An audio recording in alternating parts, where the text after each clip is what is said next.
treta. E tem um treta aí que paga. Estamos iniciando só agora a transmissão aqui no Facebook, tinha dado um problema aqui. Dando já um bom dia para quem entrou em contato pelo WhatsApp, o Odaí, lá de São Paulo, o Michel Mendonça, o Domingos Neto, da Nova Metrópole, o João Mereré, do Trairi, e o Bivar Guimarães, da Lagoa Redonda. Eu estava ouvindo, André, você dizendo as manchetes dos jornais, a manchete do Povo não correspondia àquilo que você falou, né? Eu tinha lido errado. Aí eu vejo as duas manchetes, olha como é que é a manchete do Diário do Nordeste. Né? A manchete do Diário é do desvio milionário da obra da CAGES, e a submanchete diz: após saída de Bolsonaro, Planalto quer deslanchar reformas. Olha a manchete do Povo fazendo não jornalismo, mas poesia. A página hoje do jornal O Povo é uma verdadeira poesia concreta.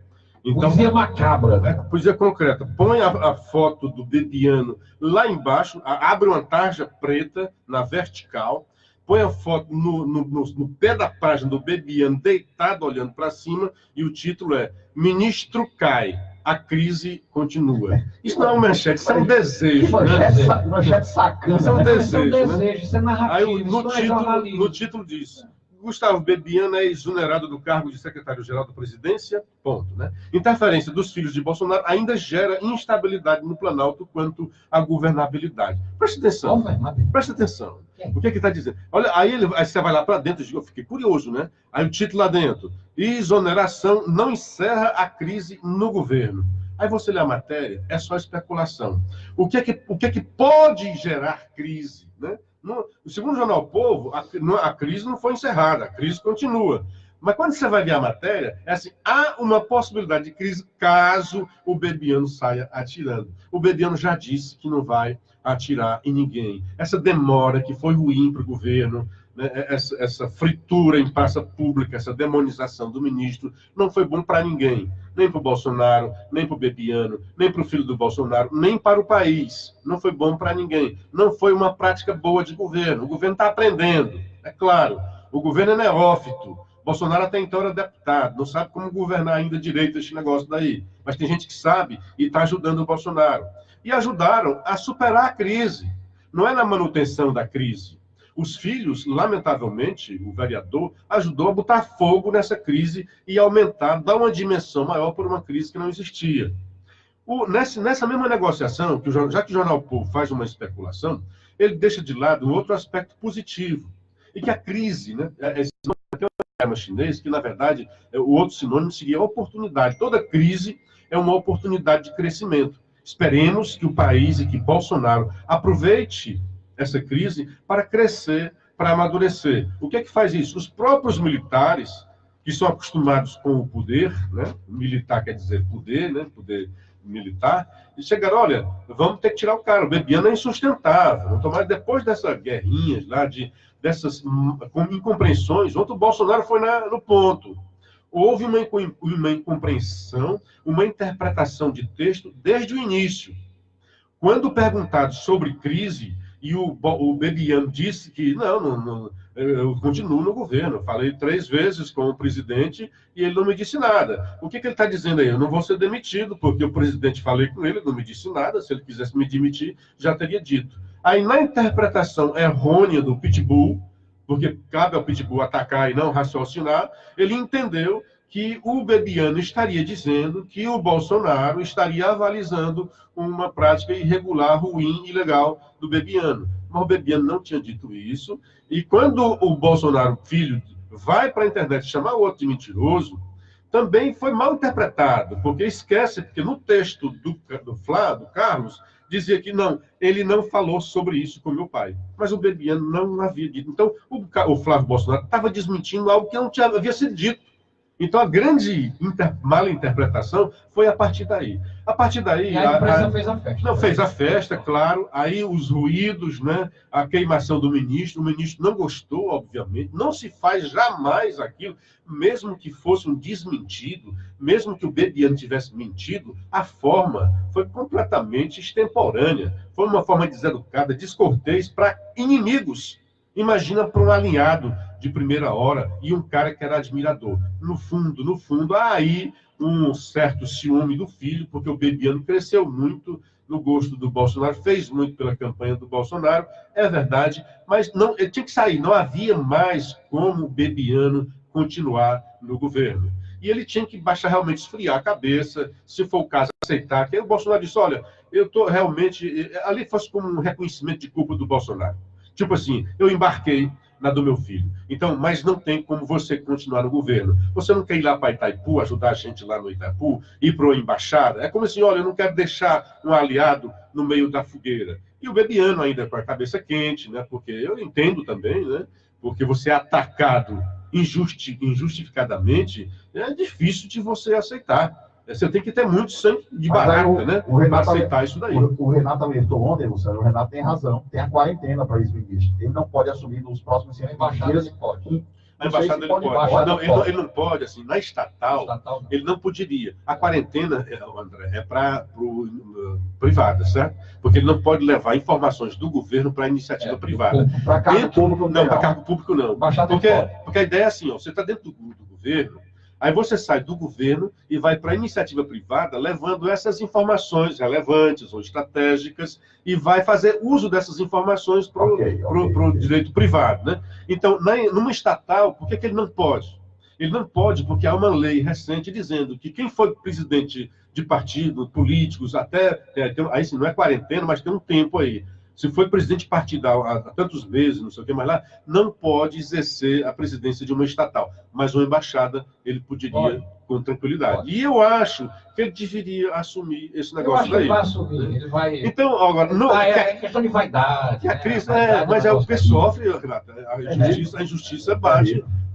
Junta a vaidade e o sentimento de injustiça que você foi vítima. Olha, né? Você está dizendo aí que compreende tudo isso. Está dizendo aí que o povo supõe, e o povo supondo, né?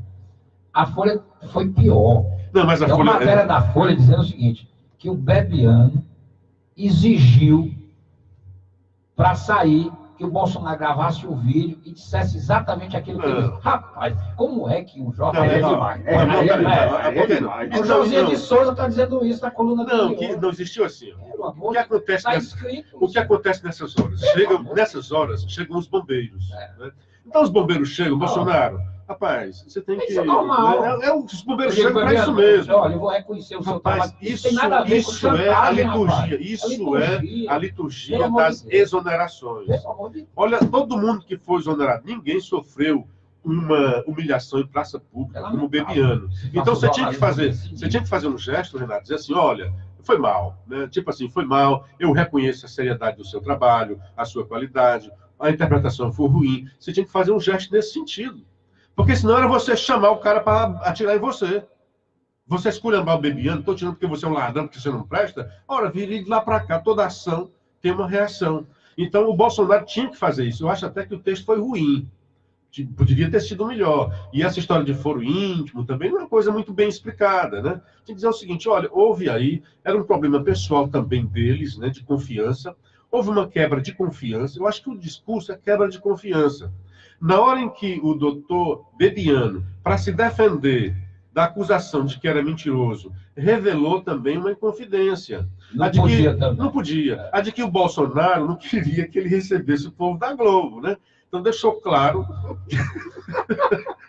O Bolsonaro, como é que você traz um inimigo para dentro da nossa casa? Então, quando o Bolsonaro diz um negócio desse, André, Renato, ele diz uma coisa confidencialmente, né? Não é para dizer, o ministro não pode ficar... Mas o ministro disse assim, ou eu digo isso, ou eu vou ficar desmoralizado como mentiroso, e eu não sou mentiroso. Então, por causa disso, era insustentável... Cometeu um erro. Por causa desse erro, ele não poderia mais continuar no governo. Não. Então, passou. Essa crise morreu. Por mais que o jornal O Povo queira, quem vai querer agora é a oposição querer que essa crise continue para tirar o Randolph está querendo continuar. O noticiário enterra isso. A Folha, assim, o que a Folha fez, eu pensei que fosse falar nisso, a manchete da Folha não é verdadeira, em parte, né? Porque ela disse depois da crise do PSL, revelado pela Folha, cai o ministro. O que a Folha quer fazer isso, aí é a vaidade, né, profissional da empresa, institucional. Ela acha que ela sozinha fez essa investigação e, por causa dessa investigação, o ministro caiu. Não é bem verdade, porque a primeira investigação que a Folha fez foi em cima do ministro do Turismo, né? Lá, o deputado de Minas Gerais. Aliás, hoje traz uma entrevista com uma das mulheres que revela lá como é que foi a história. Recebeu um dinheiro e tinha que dar de volta esse dinheiro lá para o deputado para ajudar na É a campanha. história que eu disse aqui da promotora. Mas no seu caso, você faz dobradinha lá, nem dobradinha, não. Como é que ela conta a história dela? Ela foi chamada para ser candidata, achou ótimo, era de uma família cristã, e achou que poderia mesmo, e os caras dizem, olha, vamos te ajudar. Vai ver uma grana aí só que é o seguinte, essa grana vem e vem a mais para você, mais do que você... Então você pega esses 60 mil, gasta os 10 mil aí com quem você quiser, e os 50 mil você gasta assim, assim, assim. É como se ela fosse pagar as contas de um outro candidato, que estaria mandando o dinheiro para ela. É uma coisa irregular? Há um desvio disso daí? É complicado você chamar de desvio, porque no fundo você está usando, nesse caso, por exemplo, você está usando o fundo partidário para fazer jus, a fazer frente a despesas de eleições. O que está sendo fraude aí é na história de que esse dinheiro tinha que ser utilizado para a mulher, que é aquela camisa de força que a lei quer impor que 30% tinha que ser usado para a mulher. Então, você tira esse dinheiro, o desvio está aí. Não há um desvio do dinheiro público, por exemplo, para bolso. Pelo menos até agora não está revelado isso, para o seu bolso próprio, né? Eu peguei esse dinheiro e vou gastar com o que eu quiser. Aliás, quem fez isso, né, foi o Collor, que está respondendo agora, de novo está respondendo, porque pegou dinheiro da campanha e pagou despesas domésticas da casa da Dinda. Veio de novo agora, né? Não é coisa antiga não, tá? Quer dizer, é antiga, mas o que tem de novo é essa ação. Tem uma ação agora que o Collor vai responder, porque usou dinheiro de campanha para fazer benfeitorias na casa da Dinda. Aí sim, é um desvio, que era um dinheiro da campanha eleitoral para fins próprios, né? Para a casa dele, para a casa da Dinda, que era a casa dele lá que tinha. Lá na casa da Dinda. Foi feito muita coisa por lá. Deixa eu dar um bom dia para a Jane Azevedo. Muita gente já entrou aqui. Bom dia para o Paulo Roberto Soares, para Lulu Araújo, a Solange Mesquita, de Guaraciaba, a Olavo Souza, o ministro Trai. A crise no jornalismo, o povo continua. Muito boa. Henrique Costa, bom dia a esse trio show de bola. Parabéns por esse programa maravilhoso. Francisco Alves, bom dia. Luciano André e Renato. General Floriano Peixoto Neto. Também é formado em administração de empresa. Aí já estava lá, ele era o secretário executivo, ele era como que a mão direita do Bebiano, né? Bebiano saindo, ele assume. Antônio Ferreira, também mandando bom dia. A Sandra Biguetti, o Erivan Santos Silva, bom dia, ligado no melhor programa do Rádio Cearense. Egberto Feitosa, bom dia. Posicione a câmera de forma que possamos ver os outros participantes, André e Renato. A gente tenta, aliás, amigos, se te for possível, você patrocinar aqui um câmera para ajudar a gente está aceitando. A gente faz dentro do que é possível, tá? Trabalhamos dentro das nossas possibilidades. Bom dia para o José Sérgio Araújo. O novo cargo é um cala-boca para Bebiano. O José Sérgio, como é do PT, conhece bem isso, né? Sempre foi assim nos governos anteriores, né? O PT, além de cala-boca, tinha uma propinazinha. Chegou a hora da boa informação. Olá, Vasconcelos, pelo programa Escuto Todos os Dias. O Elton Pereira, bom dia, Luciano. Sandrinha Valéria, bom dia, meus queridos.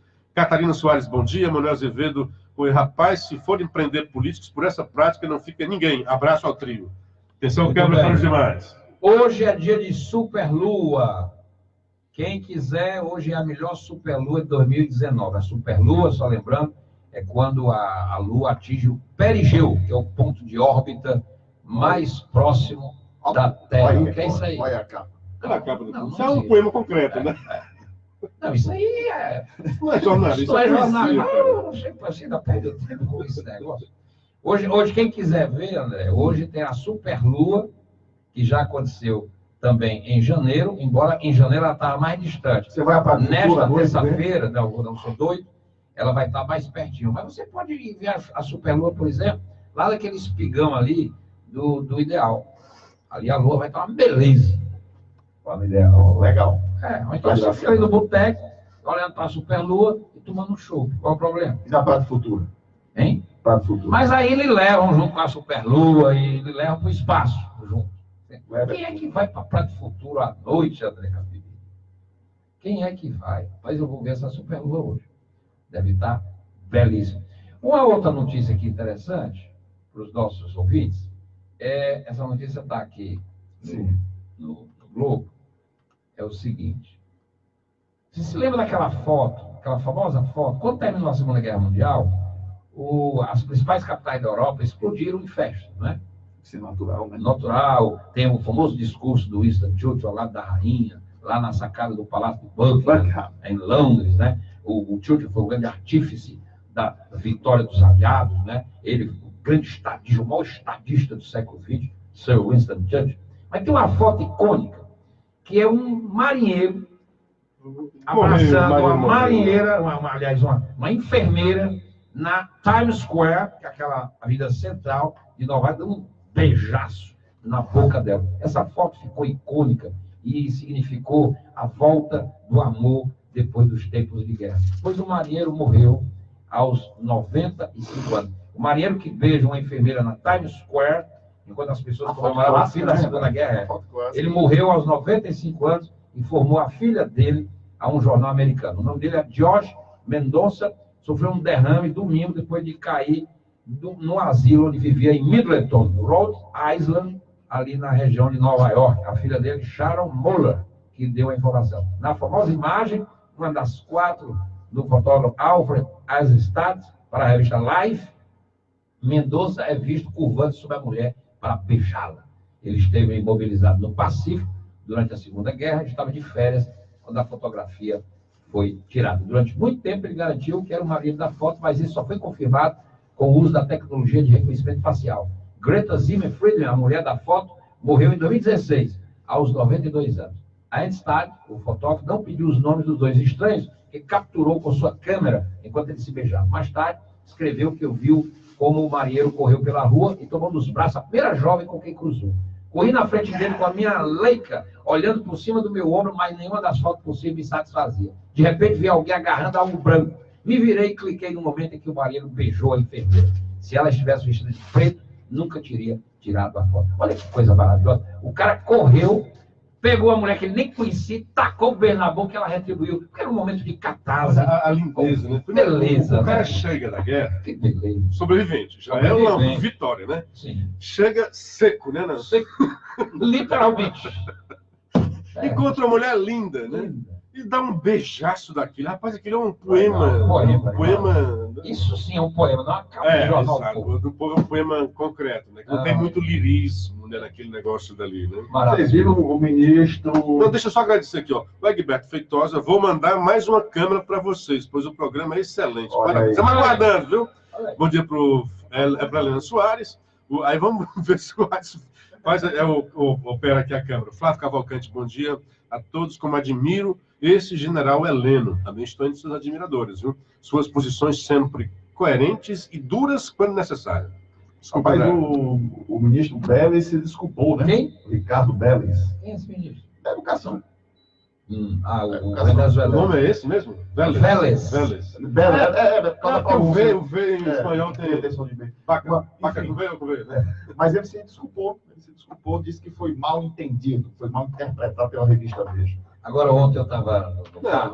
ó, peraí. Sim, Só para o que houve com o ministro? O ministro, alguém pediu e a ministra do STF mandou para ele que, se ele quisesse, alguém entrou com uma ação contra ele porque se sentiu ofendido ao ser chamado de canibal. Porque o ministro disse, só contextualizando, que o brasileiro, quando sai de casa, é um canibal. Quando viaja, é um canibal. Então, ele tira, rouba as coisas, toalha dos Souvenirs. hotéis, até aquela história, o Rapaz, salva-vida dos aviões. Não, mas o pior é que Diz que era canibal. o ministro Então, tem uma alguém- certa razão. Pior Isso que é aí. verdade. Pior que é verdade.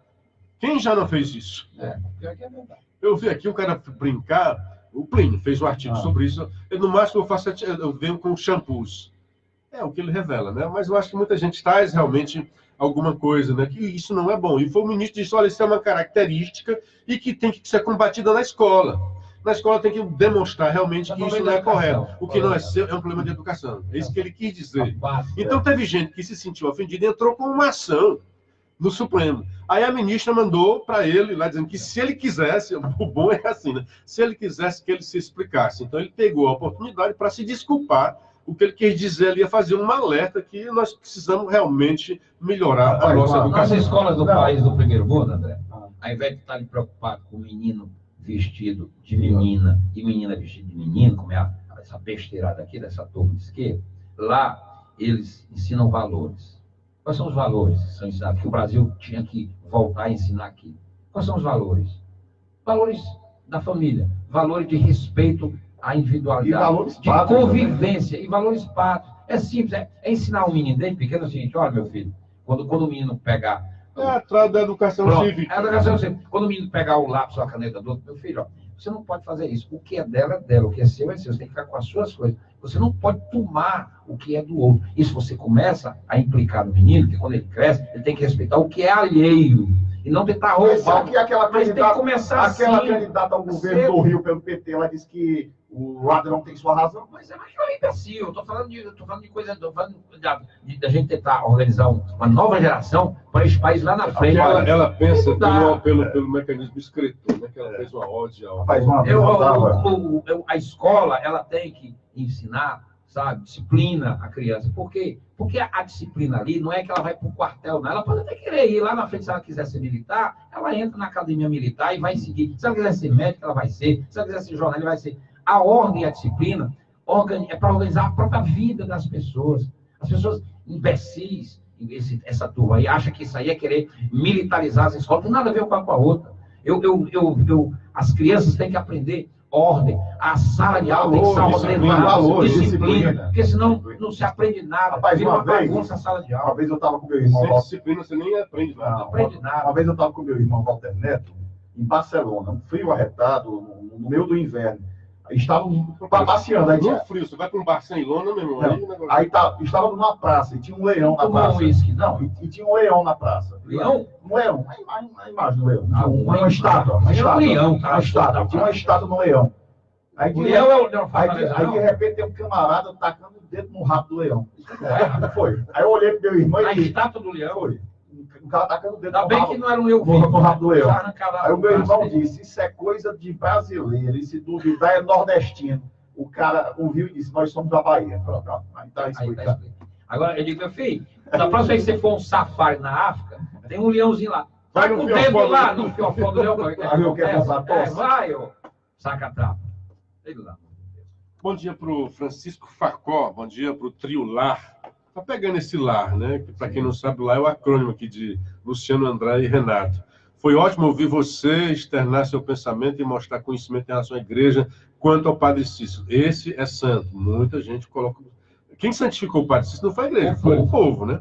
E a igreja chancela. Santo popular. E a igreja chancela não oficialmente. Não oficialmente. Mas chancela. Lá, as missas lá que acontecem, se fosse quando, eu não faria isso, né?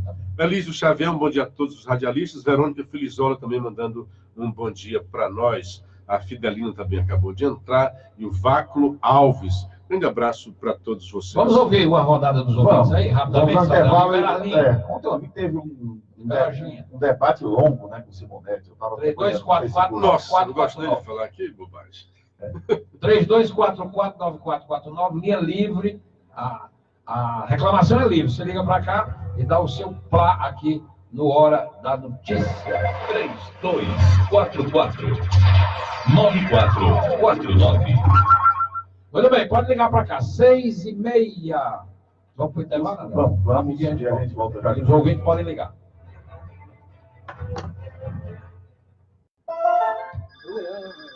Simonetti é gente boa. Nossa, entrou numa. Tenho certeza que você também ama. Foi falando com a mulher dele. Felicidade. O negócio do Bebiano, né? Porque o Bebiano, quando o Bebiano disse que falou com o presidente, estava para o presidente avalizar. Aí veio com a. Não, nós nem que. Muito melhores e mais tops supermercados da cidade, as padarias, cafeterias, hotéis e muito mais. Oi, Variada opções de produtos já congelados, morreu muito pão dinheiro, francês, A família não pão disse. francês integral, um baguetinho integral, Vai não, vai não. croissant delicioso. Eu gostava dele, jogava no xadrez lá no curso. Brioche. Ele jogava xadrez. Não sabia nada, mas. Mas olha, ele teve um CA violentíssimo. E aí, Mas pode não ir lá, é um mal surdo. Ninguém morre do circo. Com a Imac congelado. que vem lá. Ah, não tem nada que eu 1212 38 78. Ele não era do tipo que se cuidava, mas o cara jogou. Segue lá no Instagram. Então, já corta aí com Todo mundo se estranha. Também no Tem Facebook. dois na linha? No site. Corta e volta. Depois dessa a gente volta. Mais informações no endereço. Ele me ensinou a bater Depois foto. bota as outras duas, Ele viu? me ensinou a bater foto na latinha, na Pinrolo, sábado à tarde uma vez. Ligue. Legal demais. Volta pra cá. 3878 1212. É muito doido. Eu fiz pauta coisa do carnaval. Vai que eu não tenho. A Hora da Notícia. A Hora da Notícia. Apresentação dos jornalistas André Capiberibe e Luciano Kleber. 6h31, voltamos com o ouvinte na linha. Alô, bom dia. Bom dia, Renato. Fala, Miranda. Olha, essas coisas das mulheres acontecem por causa da demagogia barata dos políticos, muitos políticos vagabundos, que não tem o que fazer, que não se ocupam do que fazer de forma séria, aí parte para a demagogia. Esse negócio de cota para a mulher, isso devia não existir. Essa lei devia, se fosse revogada, seria melhor. Porque sempre tem a demagogia, aí são os aproveitadores e faz o que faz o que fez, 10 vezes no que deu. Outra coisa, que não devia existir, cota para negro nas universidades. Todo mundo é negro para conseguir a cota. Quando o negro mesmo é aquele de cor escura, você olha para ele só vê escuro. Não precisa ser preto, não. Eu acho que você só vê escuro. Mas acontece que as pessoas se aproveitam, aí todo mundo é negro para se aproveitar.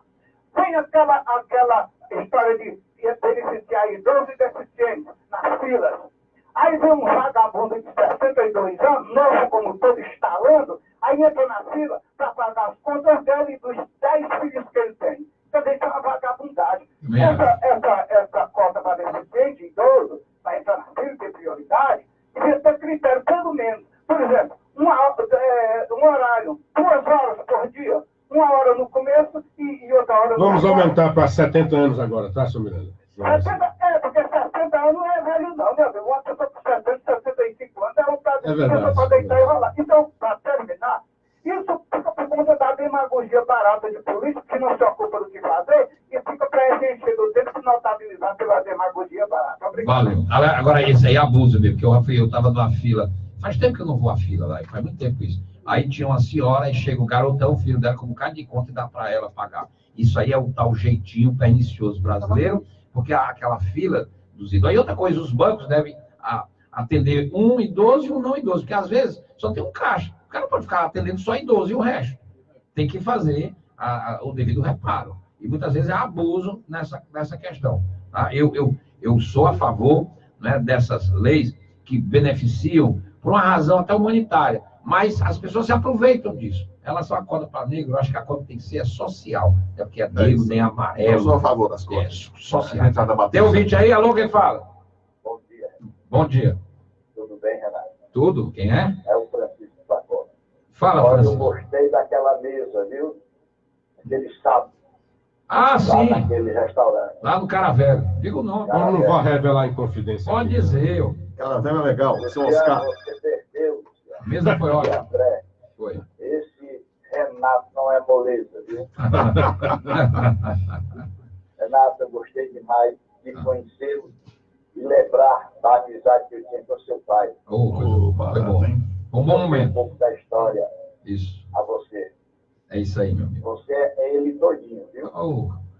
Quem sabe, eu ainda estou chegando lá. Meu pai era grandioso. Pois é.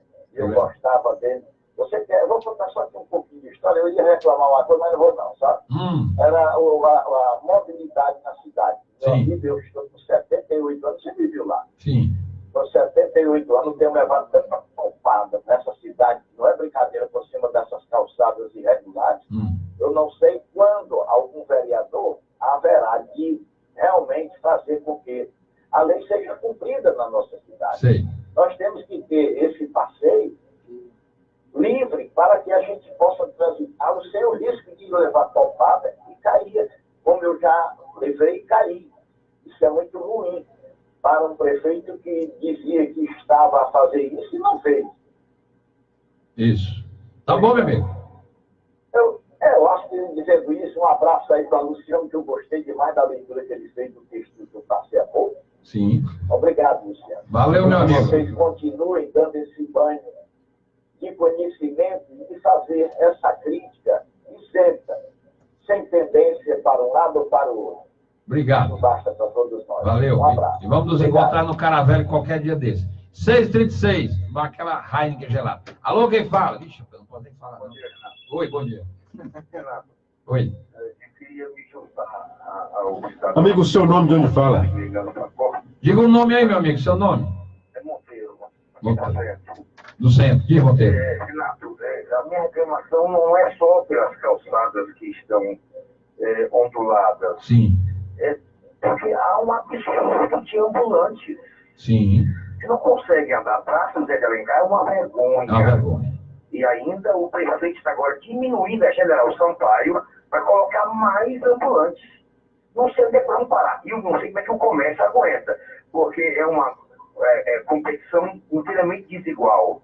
Eles não pagam imposto, não pagam aluguel, não pagam ICM, não pagam PIS, não pagam nada e tem todo o direito. E o empresário pagando tudo, sofrendo dessa competição inteiramente desleal. Muito bom dia. Bom dia. É um problema realmente muito sério. Tem que adequar e tem que ordenar, mas tem que respeitar quem paga imposto. Aliás, já tem empresário que está aproveitando disso e botando ambulante para fazer. Mas não é fácil resolver isso, não. Mas tem que tentar ordenar o centro da cidade. 137, alô? Alô? Oi, bom dia. Bom dia. Quem é? Dalcino. Quem? Bom, Dalcino. Adalto, bom dia, Adalto. Fala, meu amigo. Meu amigo, esse problema do desse sinistro aí. Bebiano. Pronto. O Bolsonaro tem que fazer isso, porque vai surgir outros problemas com o Onyx, com o ministro do Turismo, que todos eles são do MEC.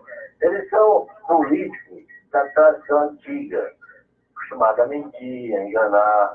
Agora, se ele for eleito realmente para atender o Brasil, ele ajude o ONU na reforma. Mas se não foi, aí vamos ver quem vai dar, né? Agora o Bolsonaro está certo. Tem que fazer isso. Ele tem direito moral.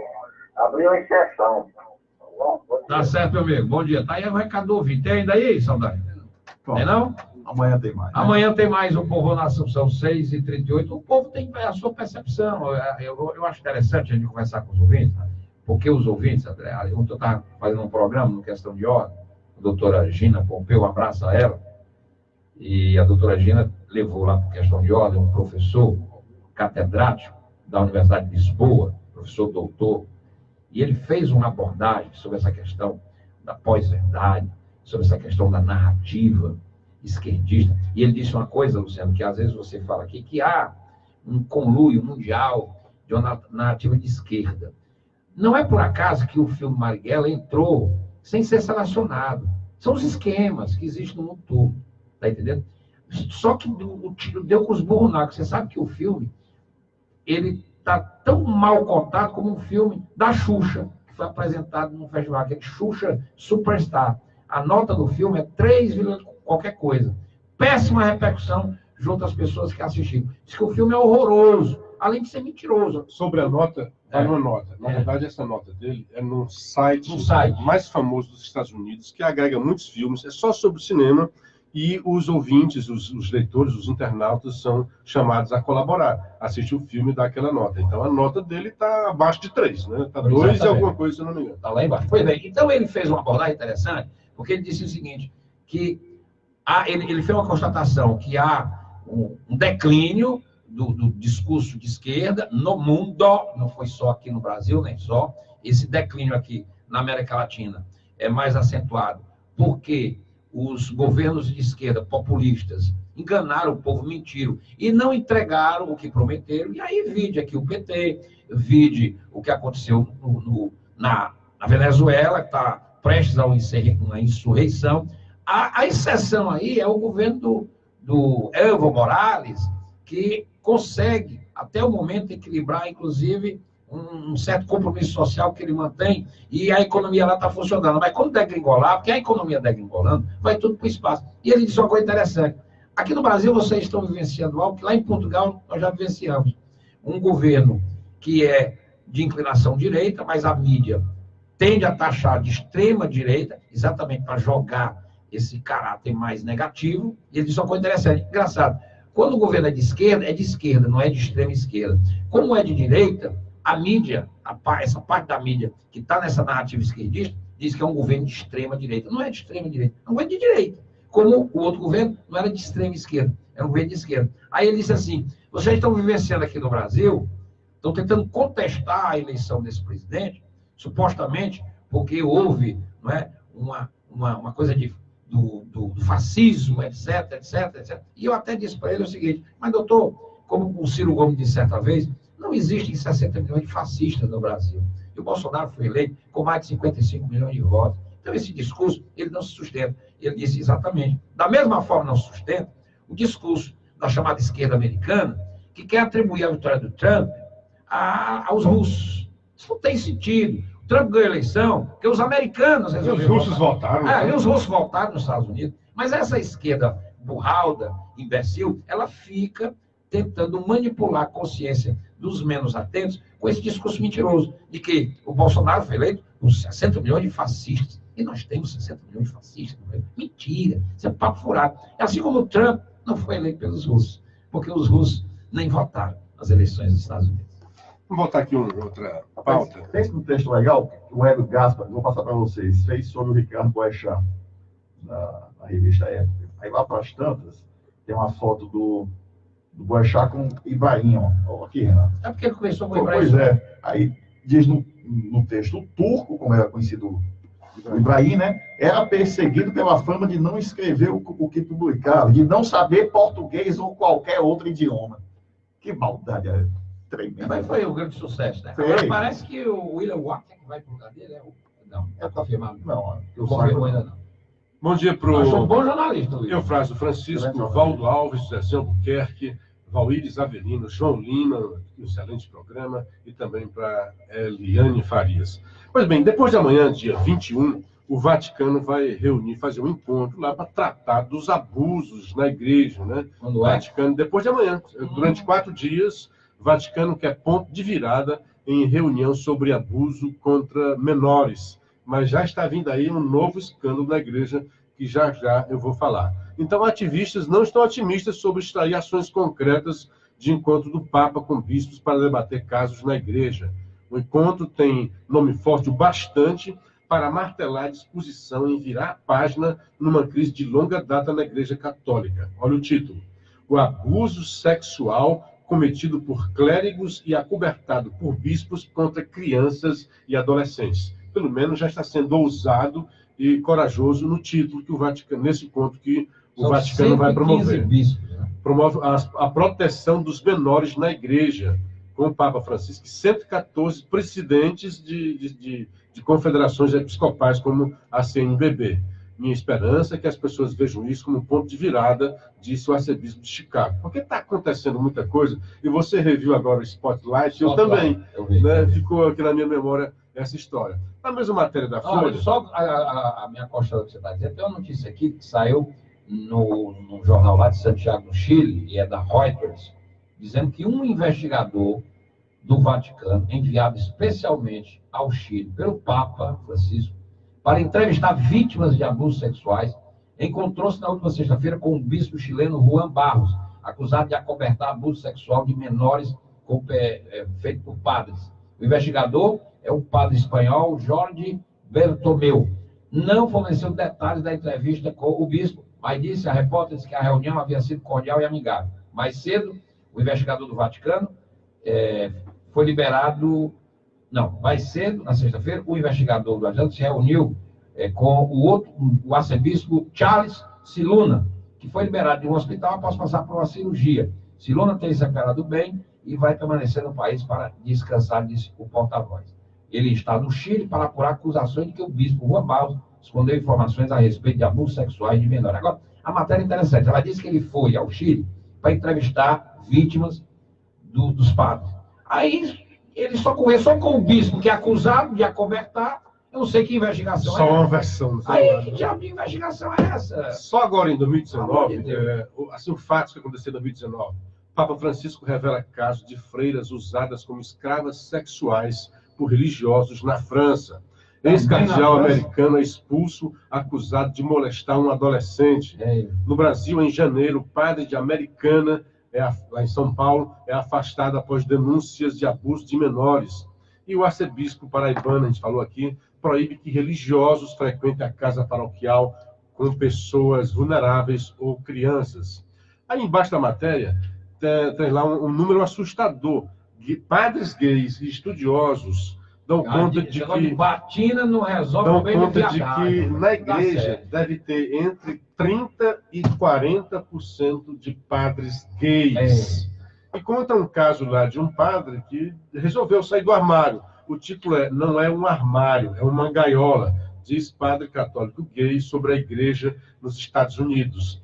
E diz lá um fato de que um padre que é gay se revelou, estava lá na igreja, no sermão, se revelou que era gay, mas era celibatário.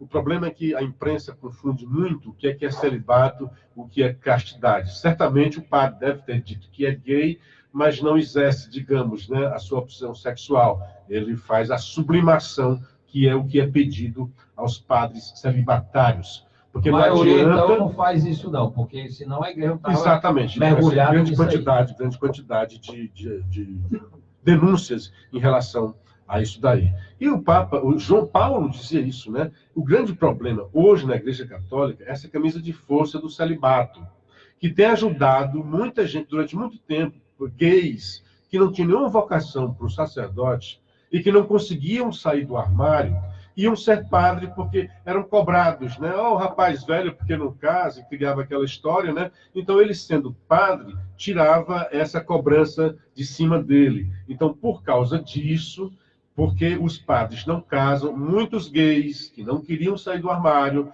foram para o ministério sacerdotal. O pior é que quando no ministério sacerdotal acabaram sendo gays militantes, e esse é o grande problema, e cometendo abusos.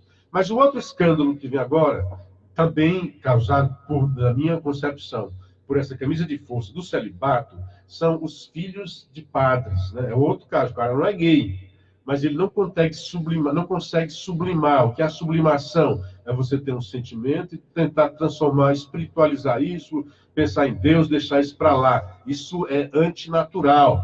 E o próprio Paulo dizia que se é bom, o celibato é uma coisa boa, mas em vez de você ficar se queimando internamente, até essa expressão forte do apóstolo, né, é melhor você se casar. Então, qual é o problema de ser padre casado? A Igreja Católica acha um grande problema. Mas é bom lembrar que Jesus nunca se colocou contra o casamento dos apóstolos. Jamais. O próprio Paulo dizia, chamava muitos, por exemplo, os apóstolos eram casados. Ele chamou vários. Pedro era casado. Havia bispos casados durante... Na verdade, essa história de obrigatoriedade do celibato é coisa recente. Em termos de história do cristianismo, há mais tempo em que padres casavam do que padres não casavam. Isso começou na Idade Média, né? Isso começou, deve ter 100, 200 anos. Não tem muito tempo, não, cara. Pois bem, aí o Vaticano revela diretrizes secretas para padres com filhos, diz o New York Times. Ele revelou, o Vaticano confirmou que há um documento, o Papa exortando, orientando, olha, se você tem filhos, deixe o sacerdócio e vá cuidar dos seus filhos. E tem gente já acusando a Igreja Católica, tem gente em vários países dizendo que sempre foi enganado, não sabia quem era o seu pai, e agora a mãe revelando, o seu pai é um padre. Então já está entrando também com um processo de um abuso moral, né? Porque deixou de ser pai, né? O padre fez o filho e não fez o seu papel de pai, abandonou o filho, porque não podia assumir por causa da igreja. Então a própria igreja, de novo, vai enfrentar, já tem movimento de filhos de padres cobrando da Igreja Católica, cobrando dos padres pessoalmente e da igreja institucionalmente, porque eles foram abandonados. Eles foram feitos, né, os pais. Porque a igreja deveria ter chamado esses padres, olha, meu filho, já que você é pai, vá assumir o seu papel de pai. É o que está fazendo agora. Então, esse documento interno está sendo feito agora por esse Papa. Olha, você pariu não, né? Você fez com que uma mulher parisse um filho seu, você tem a responsabilidade de pai, a responsabilidade paternal, você não pode... Isso é abandono de menor, isso é abandono de filhos. É tudo menos cristianismo, isso daí. Então, é um outro escândalo que se aproxima e que o Papa já está fazendo um trabalho preventivo. Já tem um documento interno orientando aos padres que são pais, que deixem o sacerdócio e vão cuidar da sua família. Se não querem a família, pelo menos vão dar lá um apoio para o seu filho. Olha, eu sou o seu pai, não tive problemas, não pude ser, mas eu estou aqui do seu lado. O cara pode até já estar no outro casamento, a mulher, né? Ninguém sabe como é que é isso. Mas tem que assumir, eu sou o seu pai, e tem que ajudar, tem que dar pensão, tem que ajudar, como o pai sempre faz. Cláudio Salvador e Pereira Bento, Cláudio Salvador Bento e Pereira Gonçalves. Bento Gonçalves, parabenizando o programa e dizendo ele gostou dos meus comentários sobre a história da marmota que envolve o laranjal de 18 partidos, né? Porque dá uma explicação mais geral e não fica... É porque aqui, Cláudio, o nosso objetivo aqui é se ater aos fatos. Aqui, esse caso do laranjal não é um problema só do PSL, são de, pelo menos até hoje, 18 partidos, pode ter mais. Você falou aí nas vítimas, tem uma associação chamada Associação Internacional de Vítimas de Abuso de Eclesiásticos da Rede Abuso. Ela tem sede na Itália. No ano passado, ela denunciou, e aí é que é grave, ó, que o Vaticano acobertou pelo menos 4 casos de abusos sexuais de padres, outras menores de idade, na Itália, relatados da acusação que envolve o bispo Carlos Maria Viganò. Segundo a denúncia, os casos teriam passado pelas mãos do Vaticano, que não os tratou com a devida venha e nem a tolerância zero prometida por sua santidade. Isso no final do ano passado. O Papa já tinha dito que a tolerância seria zero. O novo escândalo foi revelado por Francesco Zanardi, fundador dessa rede aí, Abuse. Os episódios teriam ocorrido com menores no Seminário São Pio X, da Santa Sé, que abriga coroinhas e possíveis seminaristas, no Instituto Provolo de Verona, além da Diocese de Milão, onde um padre chamado Mauro Galli é investigado, e na Diocese de Nápoles, onde o pároco Silvério Moura é o investigado. Segundo o Zanardi, que é esse líder dessa associação, o primeiro caso de pedofilia foi escondido 2 vezes pelo Vaticano e atualmente o suposto agressor, nunca sancionado, é um sacerdote em como? Já o segundo em Verona, teria ocorrido em 2014, na ocasião, uma delegação de ex-alunos surdos se reuniu com o pontífice e entregou-lhe uma carta com os nomes de 25 padres suspeitos de abuso, incluindo Nicola Corradi, que atualmente está detido na Argentina. Ele não foi preso pelo Vaticano ou a pedido do Papa com base nesse relatório, mas foi a justiça argentina que o prendeu. Então, eu acho, viu, Luciano, está na hora das palavras a ação. Se é tolerância zero, está na hora do Papa. Porque a igreja, ela é uma monarquia. O Papa reina como um monarca dentro da igreja. Ninguém contesta as ordens do Papa. Ele assina decretos. Não tem parlamento na igreja. Não é uma democracia. A igreja é uma hierarquia extremamente de cima para baixo. E o Papa tem poder. Então está na hora dele colocar das palavras a ação. É tolerância zero. Isso aqui é inadmissível. Mas esse encontro, quer dizer, eu acho o Vaticano proteger esses caras. Eu acho muito alvissareiro esse encontro que vai acontecer a partir da manhã. São 4 dias, né? Estarão lá ativistas, vítimas de abuso do clero e também filhos de padres, diz a matéria, né?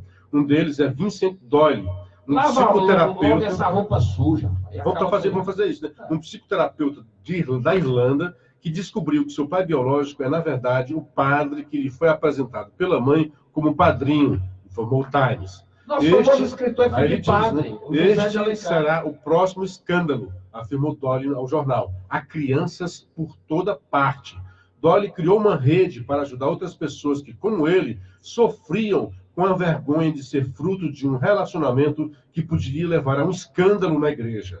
Não há estimativas de quantas sejam essas crianças, mas, segundo Doyle, há 50 mil usuários de 175 países registrados em seu grupo, o COP International. Para a igreja, casos como o de Doyle chamam a atenção para a violação do celibato pelos padres. Não é bem o celibato, é a castidade, né? E para alguns ex-clérigos e alas liberais da igreja, que levantam a questão sobre se o requerimento deve ser opcional, como em outras igrejas cristãs. Requerimento que ele está dizendo aqui, isso é um erro de tradução, a matéria é uma tradução, não é requerimento, é o sacerdócio. Está claro, Luciano. As crianças são, às vezes, resultado de casos entre padres e leigas ou freiras, outras frutos de abusos e estupros.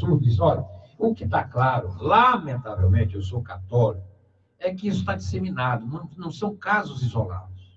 O filme Spotlight, que foi a primeira grande, o que houve em Boston, teve o mérito de revelar que é um sistema dentro da igreja. Não são padres isolados. E o sistema quer dizer abuso e acobertamento. E acobertamento. Isso é muito grave. Ou a igreja ataca isso de uma forma definitiva, ou isso tem um cordão de, futuramente, em breve tempo, implodir a própria igreja. Isso é um absurdo. Um sistema desse que acoberta padres pedófilos, padres que seduzem crianças, padres que estupram freiras. Isso é inadmissível, isso é inominável, isso é incrível que a Santa Sé proteja isso. Não acredito, esse Papa não é possível. Então, o discurso que ele faz é palavras ao vento, eu não acredito, eu acredito nele. Então, vamos aguardar. Agora, dessa vez tem que ser para valer. Chega de só mise-en-scène, não dá mais, né? Aí, João Paulo II começou uma luta em cima disso. Só que ele adoeceu. Os últimos anos do papado dele, ele sequer administrava, não tinha noção, mas não tinha mais nem consciência, estava muito doente. Ele era apenas uma figura mítica, uma figura mística, era só um símbolo da igreja. Ele não tinha mais saúde. Sobre este assunto, o Papa Francisco, quando ainda arcebispo em Buenos Aires, escreveu um livro sobre o céu e a terra. Ele dizia que o padre, quando fere, né, a castidade, poderia continuar como padre, mas se tem filho, não. Teria que sair do sacerdócio e cuidar do seu filho. E é o que está exortando neste documento. Mas não há, canonicamente, né, há um código canônico de leis em relação a isso. E não há nada que force um padre que tenha filhos, e a gente conhece lá na Diocese de Sobral, eu conheci alguns padres que têm filhos. Não há nada no cânone que obrigue um sacerdote, quando tenha filho, ele saia do sacerdócio, saia do ministério. Não tem. O que tem agora aqui é uma exortação do Papa. Se você tem filho, largue o ministério e vá cuidar dele. Seja pai, assuma o que você... Sua responsabilidade dos seus atos. É isso aí. 6h58, o tempo passou, a gente volta amanhã a partir das 5h. Vem aí o Primeira Hora na sequência, o César Luiz. Um dia bastante proveitoso, nossa gratidão pela audiência e até amanhã com a graça de Deus, exortando, pedindo, apelando que vocês compartilhem o nosso vídeo no YouTube e se inscrevam no nosso canal no YouTube e no Facebook para ampliar a nossa voz nas redes sociais. Grato, até amanhã. Uma ótima terça-feira, amanhã a gente volta.